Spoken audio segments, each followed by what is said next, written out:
How to do a hyperlapse and how to develop your own style. Coming up on today's episode of Elise and Aaron. Very green. Da, da, da, da, da, da. Oh yeah.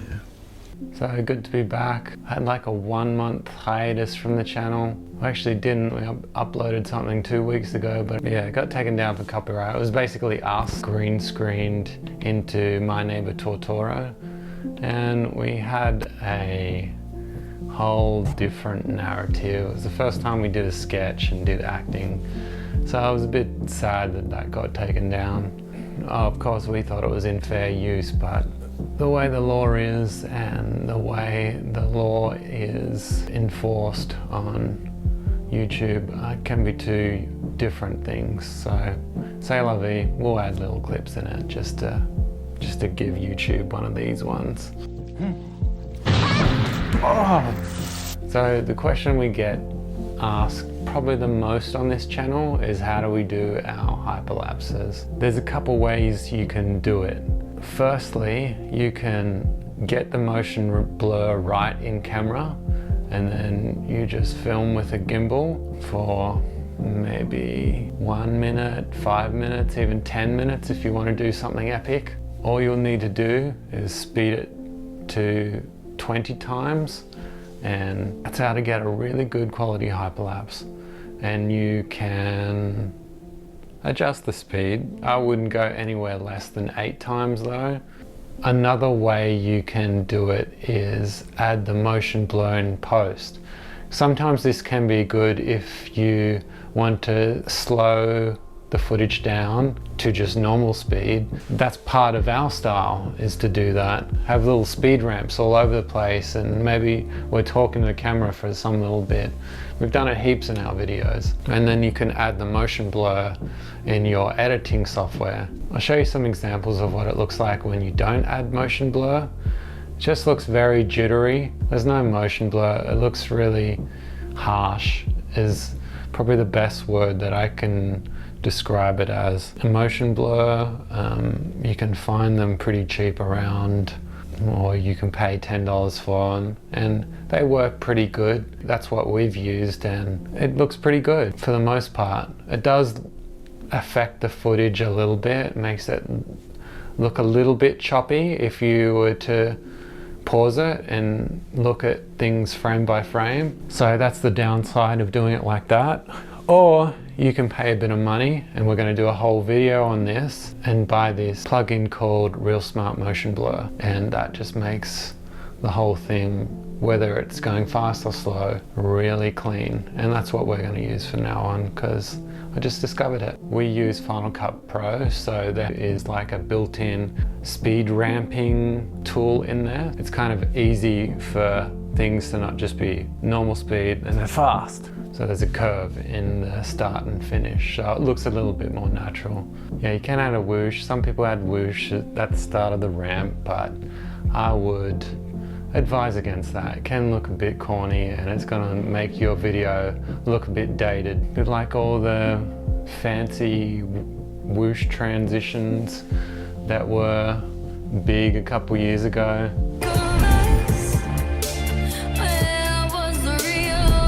What we do is, to add audio punch to the visual effect, is add a drop in the beat.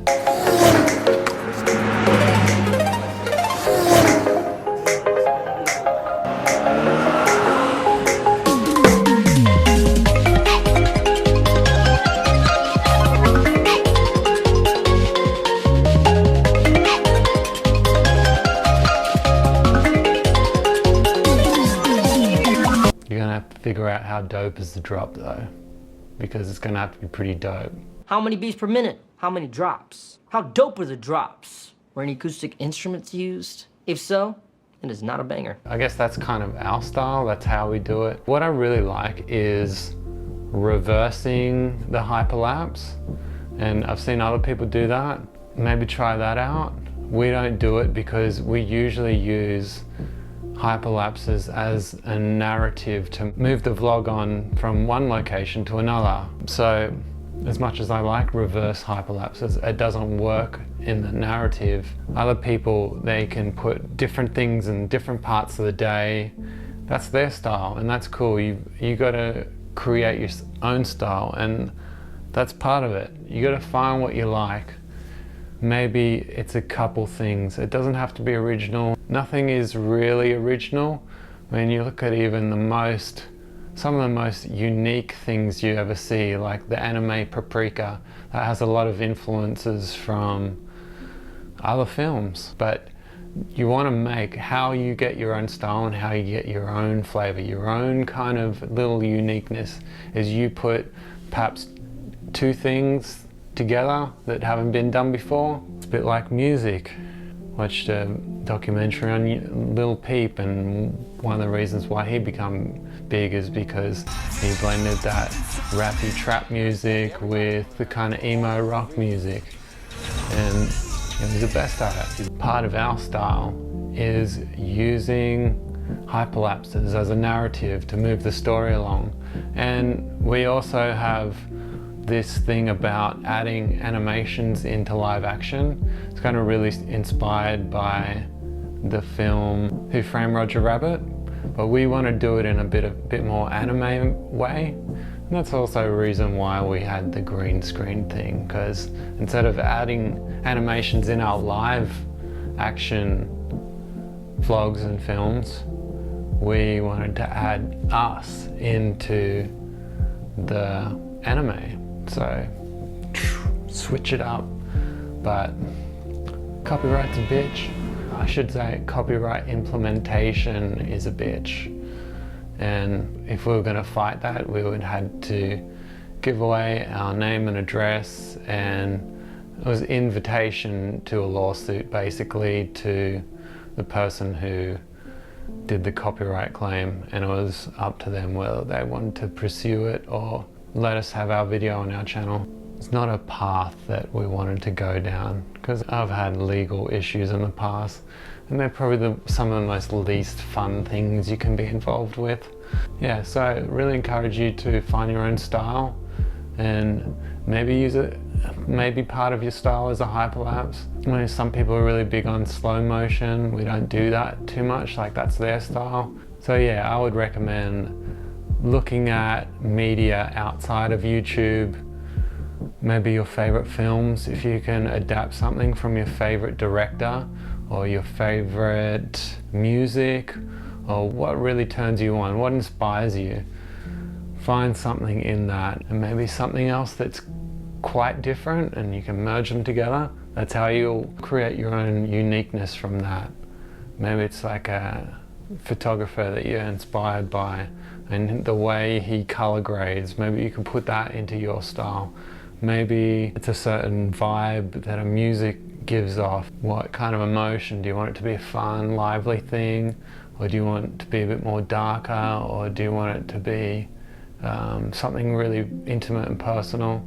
There's so many ways you can take your style and what you can do in your own projects or projects that you make for other people. So I hope this encourages you to develop your own style, and you can come up with something you're really happy with. Thanks for watching. Please press that like button that you see on your phone or your computer screen, maybe even TV, and subscribe if you haven't already.